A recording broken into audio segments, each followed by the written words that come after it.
بسم الله الرحمن الرحیم. ناظرینو تاسو ته د تیمم عملی طریقه خایو او دا ضرورت منګه محسوس کو ډیر خلکو ته د خولې د تیمم طریقه یاد ای داسې زبانی یاد ای خو چې کله ګورو منګه ټول ګډوډ لګي په غلطه طریقه باندې تیمم کوي هغه په کومه طریقه چې تیمم کامل کیږي برابرېږي هغه طریقه نه وي داسې مسالې زده کړي خو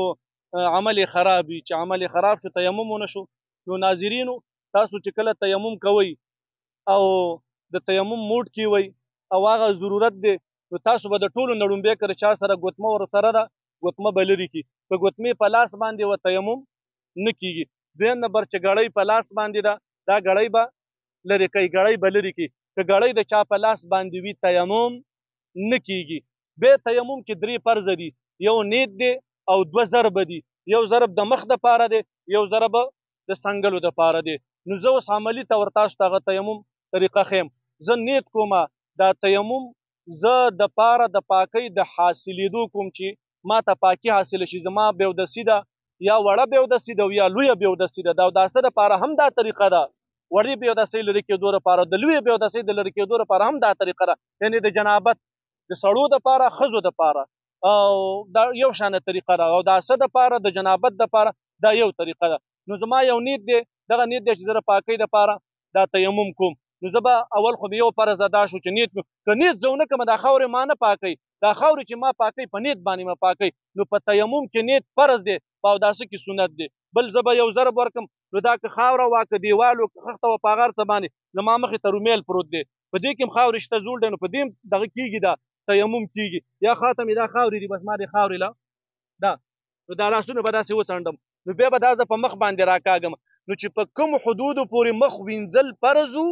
نو دقه پورې د مخ مسه دا ګوره فرض د ضروري ده لازم ده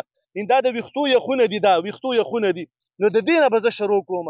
او ګوره داسې به راځم دا چې کوم د غوږو نرمونه دا غوږونه دی دا ځای نه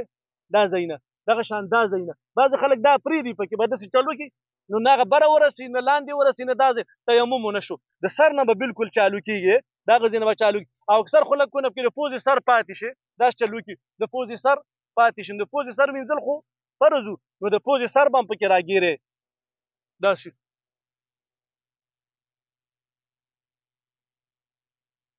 دا ترتیب وشو یو دا دویم نمبر فرض ادا شو. بل ضرب به زما دا لاسونه به راسې وڅنډم چې دا لاس دا لاس څخه کېږي دا په شکال دی خولي نو بیا به د دې دپاره دغه ده د دې ښۍ مټې دپاره دې نه به زه شروع شم خو زما په لاس نه کړۍ نه ګوتمه نه ګړۍ دلته شته نو دا څنګلې وینځل فرض دي نو دا څنګلې به پکې مسه کې داسې به راځي په دې طرف باندې چې یو ځای د نه پاتې نه شي دا ټول ستا د وس مطابق مسه وشي او بیا دویم نمبر په دې طرف باندې به راسي داسې نو ګوره د لاس دا شه